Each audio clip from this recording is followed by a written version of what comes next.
Good morning po sa inyo, sa inyong lahat. Yan. At siyempre, thank you so much. Salamat muna tayo sa ating mga subscriber. Ngayon po ay 302 na po tayo ngayon. Yan, maraming salamat po sa inyong lahat. Thank you so much talaga sa inyong mga pagsuporta sa aking mga ginagawang bagong upload at sa mga nanonood po dyan sa atin, mga viewers natin. Thank you so much po sa inyong lahat. Ayan.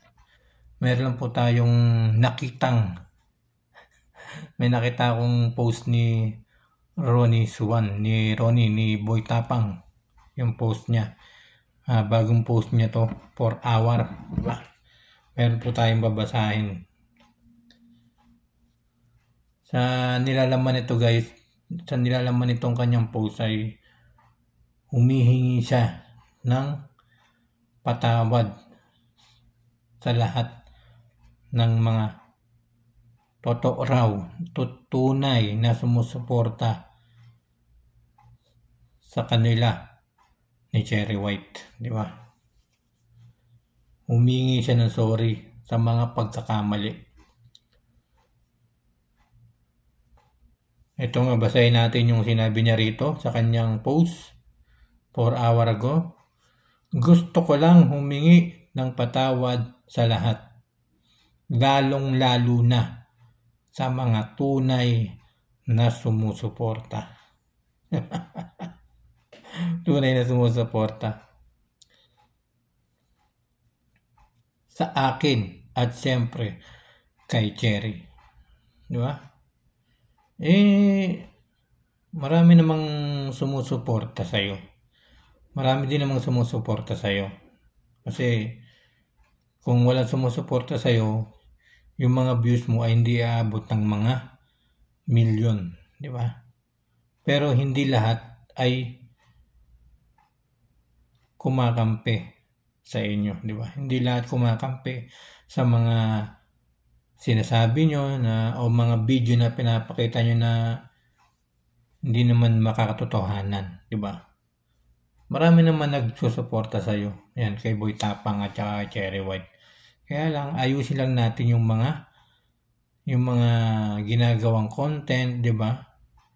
Ipakita natin sa mga taong nanonood na totoo yung inyong mga ginagawa. Hindi yung pagkukunwari lang na content. Yan, sabi niya nga rito mga guys, sorry kung ano man ang pagkakamali ko, tatanggapin ko.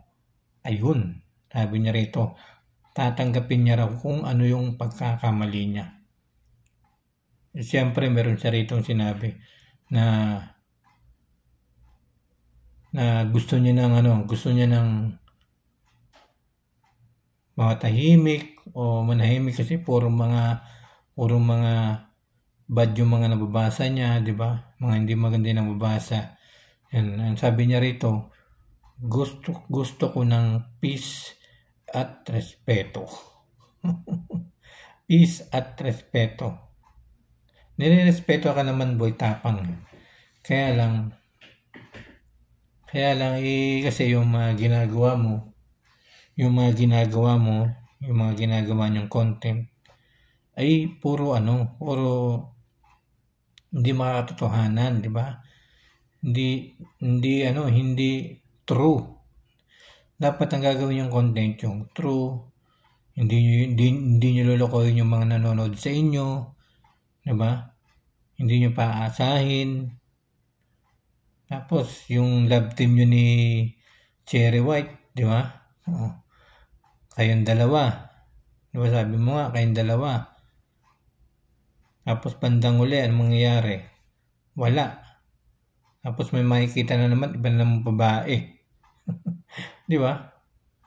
Nirerespeto ka naman ng mga tao. Nirerespeto ka naman. Kaya lang, siyempre, sobra na. Siguro nasusobrahan na sila ng mga ginagawa ninyo. Sa ating relasyon. Gusto ko ng peace, respeto sa ating relasyon dahil tunay kami nagmamahalan at may pinagsamahan. Yan, tunay na nagmamahalan at may pinagsamahan. may pinagsamahan. Parang parang meron talaga. Pasensya ka na, Cherry, kung umabot tayo sa ganito. Hindi natin to inaasahan. Sorry kung ano man ang mali ko. Yan. Nagsusorry sa rito kung ano may nagawa niyang mali ni Boy Tapang ay nagsusorry siya kay Cherry. Buburahin ko lahat ng mga post ko. Yan ang hihintayin ng mga followers. Siyempre, and din ang hihintayin ko kung talagang buburahin ni Boy Tapang yung mga post niya, di ba? Mga post na mga video nila na maabot ng million na viewers. Totoo kaya yung mga guys? Totoo kayang buburahin ni Boy Tapang? Diba? Pero patayin ko, hindi niya magagawa yun eh. Hindi niya magagawa yan. Siguro ipa-private niya lang yan. Hindi niya buburahin. Ipa-private niya lang yan para hindi matanggal yung mga views. Sayang yun eh, sayang.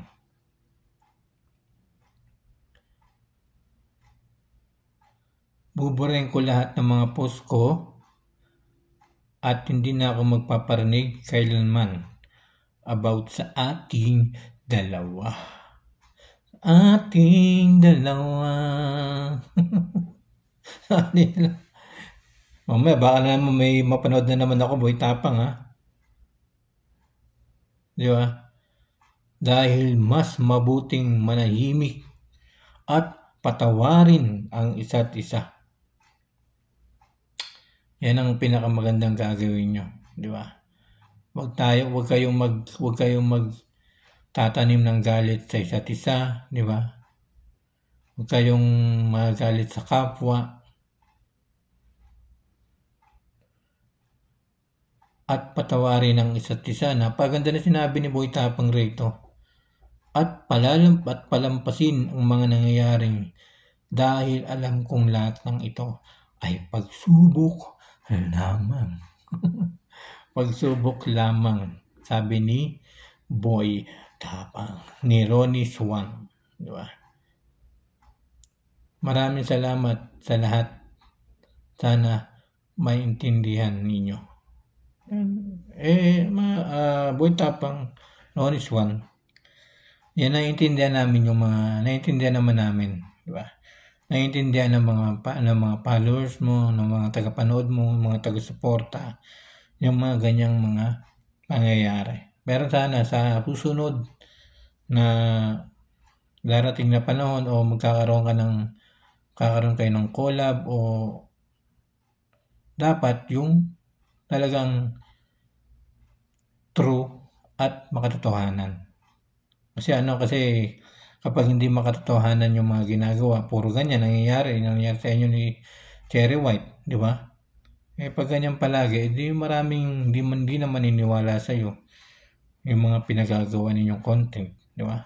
Kaya dapat Ronnie Swan, yan kay Boy Tapang, dapat maging totoo lang. Maging totoo ka sa iyong mga gagawin ng mga content, mga video, di ba? Para walang nasasaktan na ibang tao o walang naiinis sa iyong mga pinagagawa. Yan naman mga kaibigan. Thank you so much. Diba? Sabi mo nga rito, buburahin. Yan, siguradong gagawin sigurado yan ni Boy Tapang. Tingnan natin kung buburahin talaga ni Boy Tapang yung kanyang mga posts. Kasi marami yun. Madaming video yun. Diba? Madaming viewers. Million. Kaya maraming salamat po sa inyo lahat. At supportahan nyo ulit mga guys. Supportahan po natin si Boy Tapang. Ronnie Swan. Ang kanyang pangalan sa kanyang Facebook. At syempre yung kanyang Facebook page. Boy Tapang Vlogs. Yan. Supportahan po natin yan mga guys. Si Boy Tapang. Tawaran na po natin at maintindihan natin siya sa kanyang mga sinasabi rito sa kanyang Facebook ng upload niya 4 hours ang nakakaraan. Ronnie Swan. Supportahan po natin.